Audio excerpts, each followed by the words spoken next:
I hope you've been enjoying these. Well, first of all, welcome to the Art of Hitting channel. I hope you've been enjoying all the 2025 Softball Magazine Camp interviews with some of these legends and future legends to be.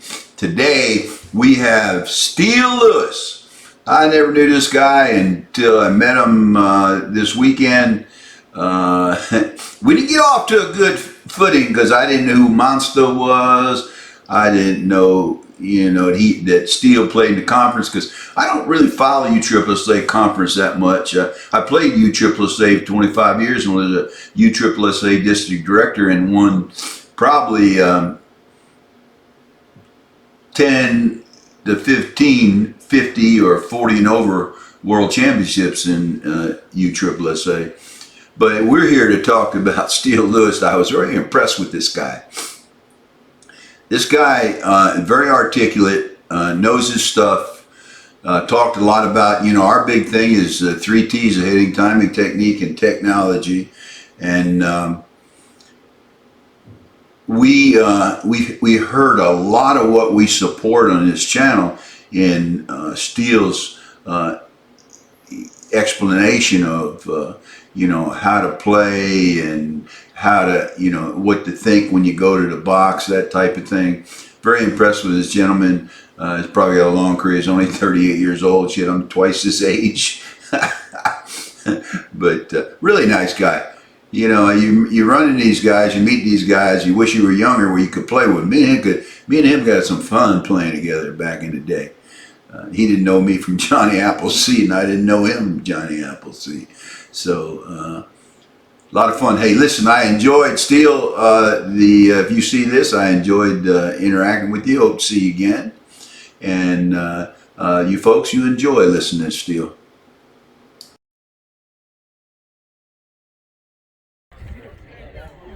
All right, Ed, who we got? Well, this is Steele Lewis. Yep. Yeah, you see how my memory goes really quick? Steele Lewis, and each guy I interview gets bigger and bigger. You look at the pipes on this guy. And I insulted him saying he was like, "Are you 50?"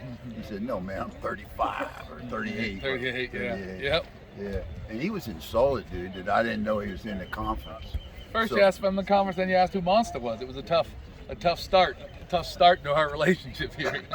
But I think we'll get through it, you think? Yeah, I'm good. I'm playing with it. Yeah, well, me too. I've interviewed all the greats, and now I got Steele here. And I didn't even know him, but he looked like a player, and he is a player. So tell me about you. Tell my audience about you, because a lot of guys that they're going to watch this probably don't know you. Because you're a young guy, my guys are. Yeah, I'm from Canada, just outside of Detroit, just across the border there. And I've been playing in the conference since 2016. I was with Mizuno at first, then I was with Easton, and now I'm with Monsta. And I run Monsta for Canada, for Carl.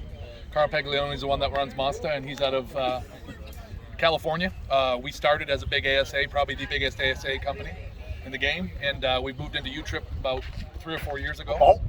Wow, you Yeah, got that. I guess, yeah, about 3 or 4 years ago. I got a secret for you. That guy's a Canadian. Heck yeah. He was supposed to do your interview because he's a Canadian. Okay, all right.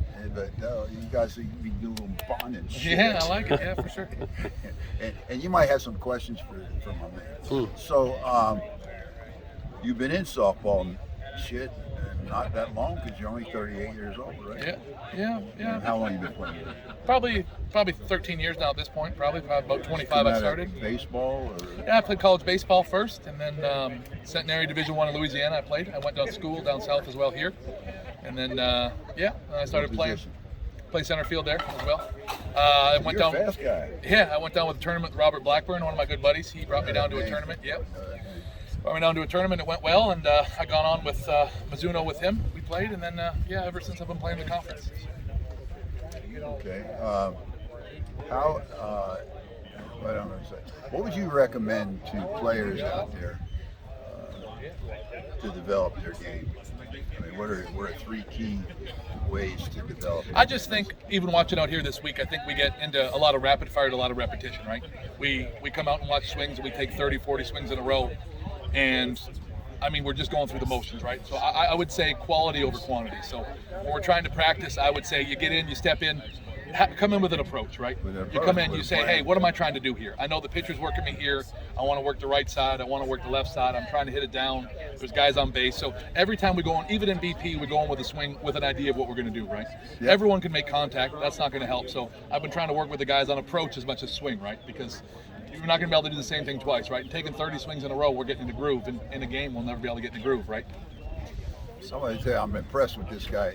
He's a good speaker. Mm-hmm. Now you've watched a lot of these guys out here. Yep. What do you think that some of the fundamental mistakes they're making? The biggest thing I've noticed is softball's very different than baseball or it is fast pitch, and we're letting the ball get too deep on us, right? In softball, we want to attack it more, right? We got a lot of guys here who tell me I'm a middle backside guy, and the only reason they're a middle backside guy is because we're hitting the ball too deep in the zone, right? Yeah. And if we're hitting the ball at the plate or behind the plate, we got no option but to be a middle backside guy, right? So I think timing's a big one more than just a swing, right? We get our timing right, we can meet that ball further out front. I think we can spread the whole field more, and it's paid off quick for a lot of these people, so it's went really well. Yeah, kind of on my channel started in the context of the art of hitting, yep. and the key was the 3 T's of hitting: timing, technique, and technology. Yep.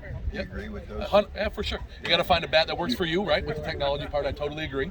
And you can have the best swing in the world, like you said. If your timing's off, it's going to be no good. There you go. Which That's perfect. The way which is why you see a lot of we call them 5 o'clock hitters. You get guys at BP that absolutely are the best player on the field. Okay, then a game comes and we can't do it, right? Because now the pitcher's juking, the pitcher's moving, the timing's changing, right? And like you said, we can be great in BP when it's just rapid fire or hitting off a pitching machine, and then the game comes and it's a completely different evil, right? Yeah, because you know the deal, right, is batting practice. You miss that first one, the next one you're going to do a little better. But in the game, you don't get a second. The next one might be in 30 minutes. The base is loaded. It might be the 7th inning, right? Yeah, so there's a little more pressure. You start to squeeze Yeah, a little bit yeah, tighter, and yeah, it's a total different evil. Yeah, like you it's said. crazy. So again, I'm trying to think of a good question. This guy's you're a great interview, by the way. Thank you. I appreciate it. Yeah. Yeah. Well, you're a great talker. What do you do for a living? I'm a power lineman, so I do transmission. So really? You go up and... the big towers, people that drop off out of the helicopters, and we do the towers and all that live stuff. No way, dude. Yeah, for sure. This is a man's man. This is a man's man here. He's a real Canadian. Man. You got any Canadian? Yeah, speaking of that, I mean, so to be able to make this level from Canada, what are some of the challenges that you've had to overcome?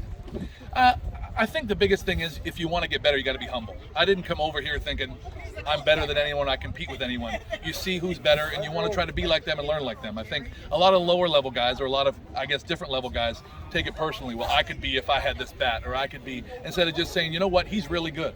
He's got to be doing something to be that good. I got to work towards it. I want to catch and be good like he is one day, right? Mm-hmm. I came up with people like Wagman still playing, Helmer and Baker, a lot of the top ones, right? Mm-hmm. And you watch him and you say, man, what could I take from his swing that I could do? What does he doing so much better than me that's making him so good? I mean, a lot of it's God-given talent, I get that. But there's also things in all the best swings that they're all doing to be successful, right? And I kind of took, like I said, Robo took me under his wing. He's one of the big ones, Robert Blackburn. He was one of the best in his day too, playing. And he worked a lot of things on me, and you just got to be humble and be able to take criticism. He's out of North Carolina. Yeah. He was a Gene Shop guy. He played with all them for a long time. Oh, I know the name. I just don't know. Yeah. No, I know. But I just think being humble and being able to take criticism well, right? You got to be able to accept when it's not going well. Someone wants to come up and give you advice. You try it, right? It can't hurt. I'd rather say feedback, but criticism usually means something, you know. But I think it is criticism. If it's not going well, they're telling you, hey, man, we're leaking on that pitch. Hey, man, we're out front doing something. You don't take it personally. Leaking on that pitch. Tell me. Well, we get a lot of guys drifting, right? We get a lot of people here drifting forward towards it and bodies coming towards it. Oh, you're getting off. So all your weight's forward already, and you're not hitting with your backside, right? Yeah, I see you're a good coach. I'm just talking to you. But damn, where was I going to go with this one? You step in the box. Did I ask you that question? I didn't do that. Nope. When you step in the box, what's your mindset? Well, the biggest thing is you got to realize what the pitcher's trying to do with you, right? You got the good guys. They're trying to get you to hit to where they want you to hit. They're trying to get you to do what they want you to do, right? You got to be able to go in the box with an approach, and you got to be the one leading the at bat or the one taking charge in the at bat, right? You got a couple guys on base. It's not a good homer situation. You got to know what he's trying to get you to do. He's trying to get you to hit a bad homer, or he's trying to get you to hit something through the middle, right? That's where they're trying to get you to go. So you step in with an idea, and you got to find your pitch that you can do what you want to do with it. Step in with the plan. That's what we're getting all the time. Yeah. Yeah. I'm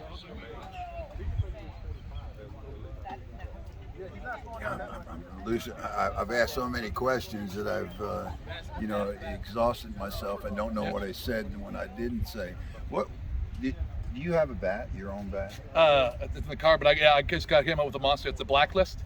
It's my signature bat. It's called the Buttload this year, so it's got a Buttload. Blacklist Guys, Buttload. So Steele here has got names. He's got a man's name, Steele, and he's got a Buttload. Buttload bat, yeah, man. Buttload bat. Who wouldn't want a Buttload bat? Yeah, it's got that full ounce end load and a 5,000 stiff handle too. So Monsta Really? bats, when you get a full ounce with them, it's a full ounce in the end. So they're a lot heavier bats. Yeah. Where would we get that? Monsta.com. They sell them right on there. Yep, right on their website, and they got all kinds of different weights and different handles. They're what I like about the Monsta bats, they're different than a lot is they take swings to break in, right? You might be 300-400 swings to break in, but they're going to hold that compression line. I had a bat last year I hit for probably 10 tournaments.